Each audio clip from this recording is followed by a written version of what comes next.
In 2008, SpaceX was weeks from bankruptcy. 3 rockets had blown up. Elon Musk was crashing on friends' couches. Then came the so-called miracle 4th launch, the one that supposedly saved everything. They call it the greatest comeback in space history. But here's the part Elon doesn't tweet about.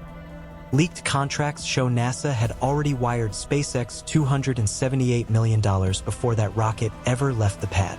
The underdog story? A bedtime story. The government-funded puppet show was just beginning. And that's just the first lie. Because what started as a scrappy rocket company, fighting for survival, has quietly turned into the most powerful monopoly in space. Today, SpaceX controls 90% of the commercial launch market. Its rockets don't just carry satellites, they carry the internet itself. And its Starlink satellites? They don't just beam Wi-Fi, they can track users to within a meter. And Musk's Mars dream? It isn't about saving humanity.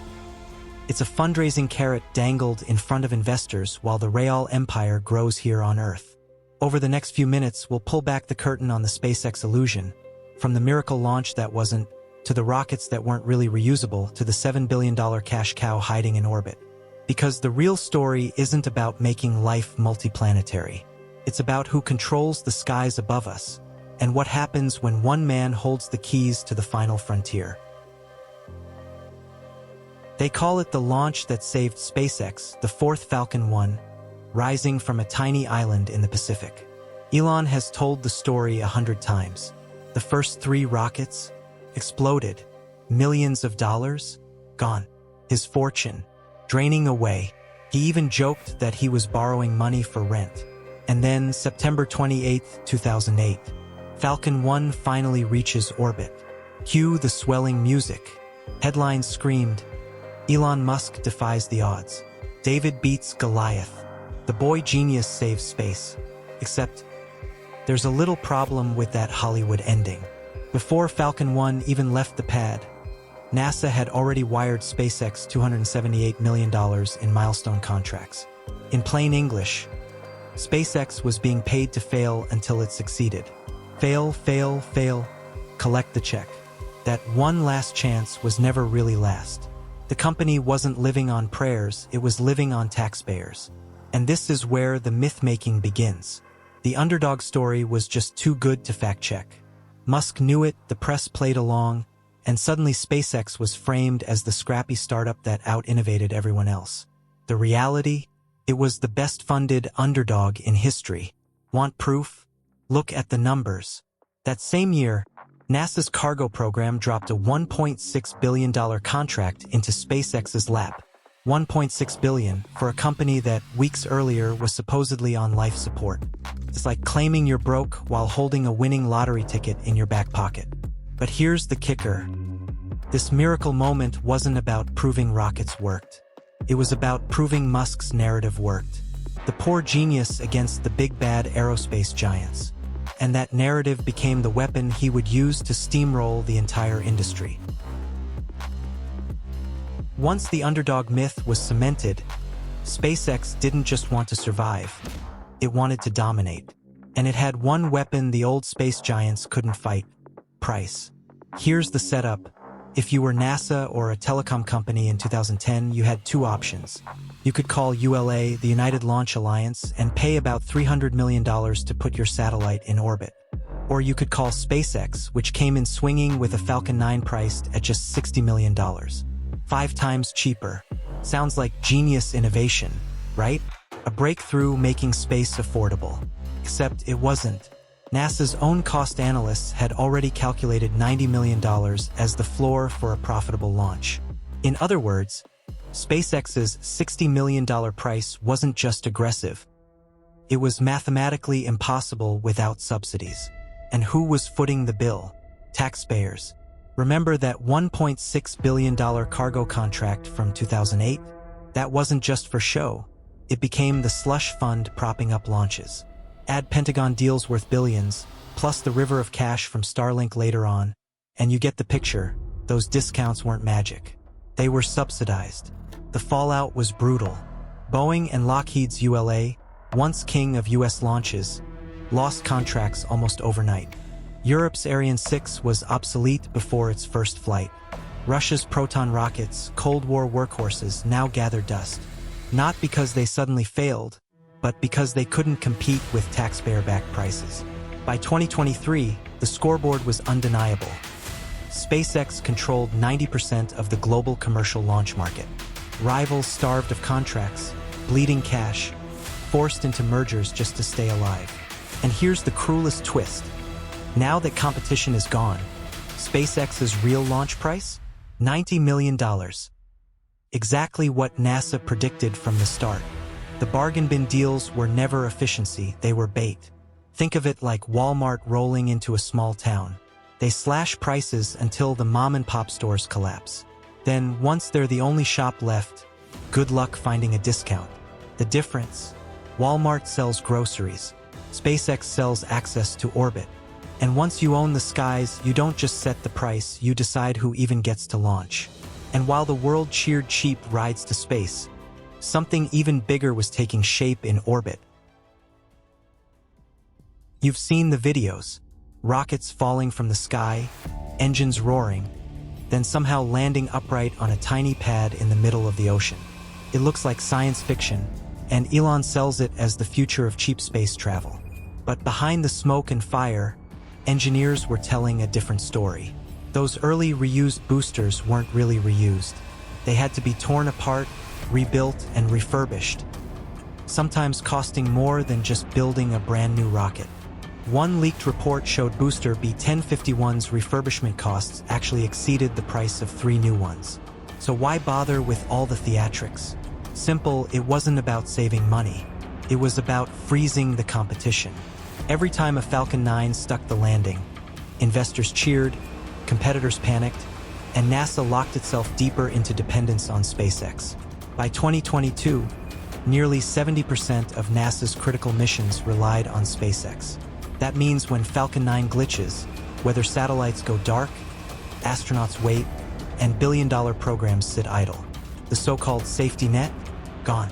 And now, the same trick is playing out again with Starship. For explosive test flights in a row, each one sold as a step forward. And instead of pulling contracts, NASA doubled down, handing SpaceX a $2.9 billion deal to land astronauts on the moon. Because when you've eliminated the alternatives, who else is left to call? Reusability wasn't about rockets. It was about psychology. Every fiery landing was a magic trick. The audience gasped, the valuation soared, and the monopoly tightened. SpaceX didn't just build rockets. It built the biggest satellite network in human history. It's called Starlink, a constellation of thousands of satellites circling the Earth, each one beaming internet down to a pizza box-sized dish you can put on your roof. The pitch? Global internet for everyone. Farmers in India, schools in Africa, rescue workers in disaster zones. Who could argue with that? But here's the part Musk leaves out. Every single Starlink terminal can be tracked to within a meter. That little white dish isn't just giving you Wi-Fi, it's broadcasting your exact location, 24/7. And when war broke out in Ukraine, we saw the truth. By day, civilians used Starlink to message loved ones. By night, the military used it to coordinate drone strikes and troop movements. A product sold as charity internet became a battlefield weapon overnight. Today, there are already more than 6,000 Starlink satellites overhead, and Musk plans 40,000. To put that in perspective, SpaceX now controls more satellites than every government and company on Earth combined. That means the backbone of the global internet isn't AT&T, Verizon, or your local ISP anymore. It's Elon. And here's the kicker. Starlink is projected to make $30 billion a year. More than rockets, more than Mars, more than everything else. It's the real business model. Even the legal fine print gives the game away. Hidden in Starlink's terms of service is a clause declaring Mars a free planet, not bound by Earth laws. Sounds like a sci-fi joke, but in legal terms it's a direct violation of the Outer Space Treaty, the one rule stopping corporations and countries from carving up the solar system. So let's connect the dots. SpaceX launches the rockets. SpaceX runs the satellites. And now SpaceX controls the internet itself. What started as a promise of cheap Wi-Fi is quietly becoming the largest private surveillance and communications empire on Earth. Elon Musk loves to talk about Mars. You've seen the images. Domes on red deserts, rockets landing gracefully, humans walking under a pink sky. He frames it as humanity's destiny, our backup planet in case Earth collapses. But here's the truth. Mars isn't the business plan. It's the distraction. SpaceX isn't building farms, habitats, or radiation shields for Mars. It's building rockets. And those rockets are paid for almost entirely by Starlink's projected $30 billion in annual revenue here on Earth. In other words, Mars is the billboard, but Earth is the cash register. And the illusion is powerful. Every Starship explosion live-streamed on Twitter isn't a setback. It's marketing. Each fiery crash makes it look like we're on the edge of history, when in reality the same government contracts and Starlink subscriptions keep the money flowing no matter what. Here's the darker twist.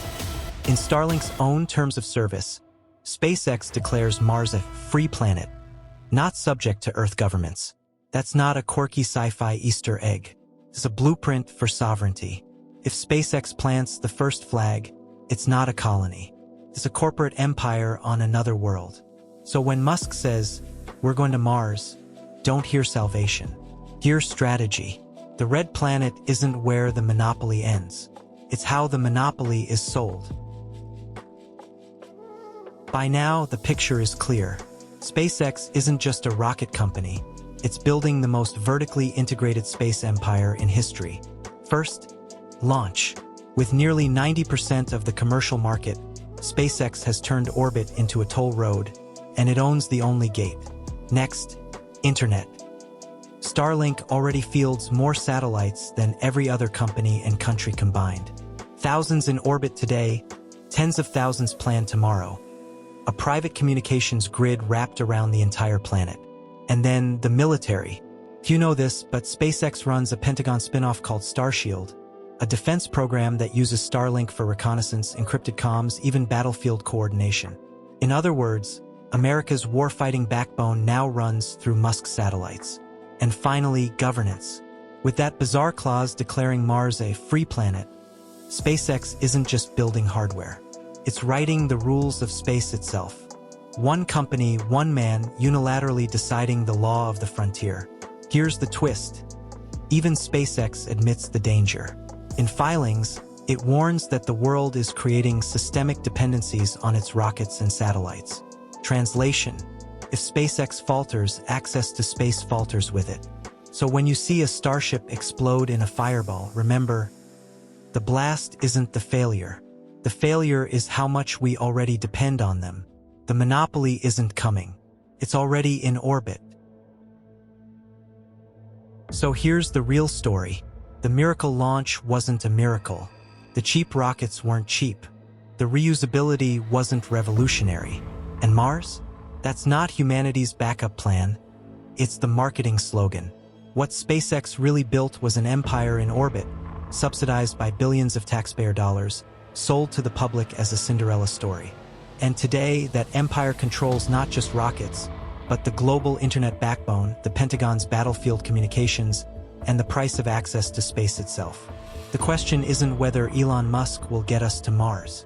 The question is, who gave him the keys to Earth's orbit, and what happens now that one man holds them? Because when you control the skies, you don't just win the game. You own the board.